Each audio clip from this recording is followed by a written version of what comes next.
Cam छो public. तो आज हम करने वाले हैं एप्लीकेशन ऑफ इंटीग्रल के एग्जाम्पल। तो देखते हैं एप्लीकेशन ऑफ इंटीग्रल में कौन सा एग्जाम्पल हमको दिया गया है। तो आज हमको एग्जाम्पल दिया हुआ है कुछ ऐसा।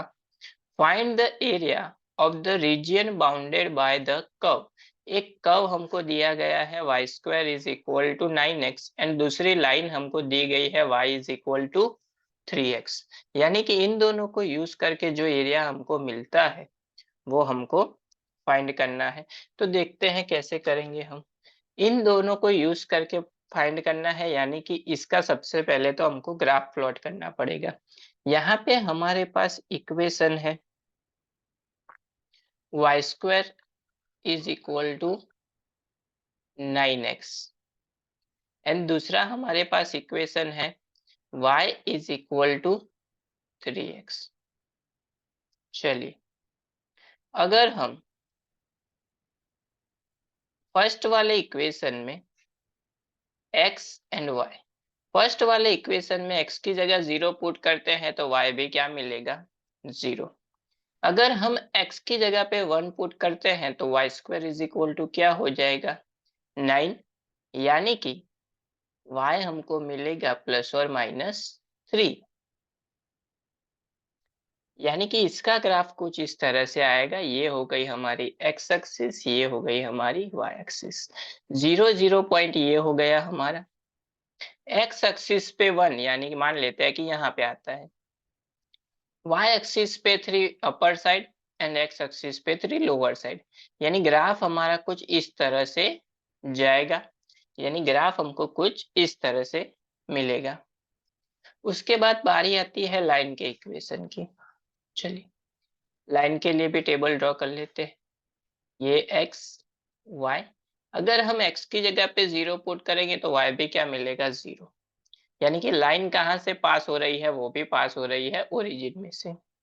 अगर हम x की जगह पे 1 पुट करते हैं यानी y इज इक्वल टू क्या मिलेगा, 3। यानी 3 पॉइंट, यानी कुछ यहाँ पे आएगा। यानी लाइन पास होगी कुछ इस तरह से। ये हो गया हमारा 1 3 पॉइंट। एक्स एक्सिस पे यहाँ पे मिलेगा हमको 1। तो एरिया हमारा हो गया ये वाला। दो इक्वेशन है हमारे पास। लिमिट कहाँ से कहाँ तक है, 0 से लेके 1 तक। अगर हम इस कर्व में से लाइन को अगर माइनस कर दे तो ये वाला पार्ट मिल जाएगा। चलिए, तो एरिया की फॉर्मूला लिखते हैं। एरिया की फॉर्मूला होती है area is equal to integration, limit किस एक्सिस पे है, 0 से लेके 1 एक्स एक्सिस पे। यानी इक्वेशन में सब्जेक्ट किसको बनाएंगे हम, y को। अगर लिमिट हमने y एक्सिस पे ली होती तो सब्जेक्ट किसको बनाएंगे, x को। 0 से 1 लिमिट हो गई y dx, लेकिन ये किसके लिए हुई, सिर्फ ये हुई है कर्व के लिए। उसमें से माइनस करना है हमको लाइन को, यानी कि माइनस इंटीग्रेशन, उसके लिए भी लिमिट सेम 0 से लेके 1 y dx। चलिए, लाइन में तो y सब्जेक्ट में ही है, बना हुआ ही गिवन है हमको। और लाइन में तो y is equal to 3x हमको दिया गया है। चलिए, इस वाले में y square is equal to 9x में अगर हम y को सब्जेक्ट बनाए तो हमको मिलेगा 3/√x, दोनों साइड रूट ले लिया हमने। यानी कि सबसे पहले आएगा कर्व का इक्वेशन, उसके बाद लाइन का इक्वेशन। चलिए पुट कर लेते हैं। इंटीग्रेशन 0 से लेके 1, 3√x dx माइनस इंटीग्रेशन 0 से लेके 1, 3x dx। दोनों में 3 है, 3 कॉमन ले लेते हैं दोनों में से। बचा क्या, इंटीग्रेशन 0 से लेके 1, x को हम क्या लिख सकते हैं, √x को x⁻², dx माइनस इंटीग्रेशन 0 से 1 x dx। चलिए इंटीग्रेशन कर लेते हैं।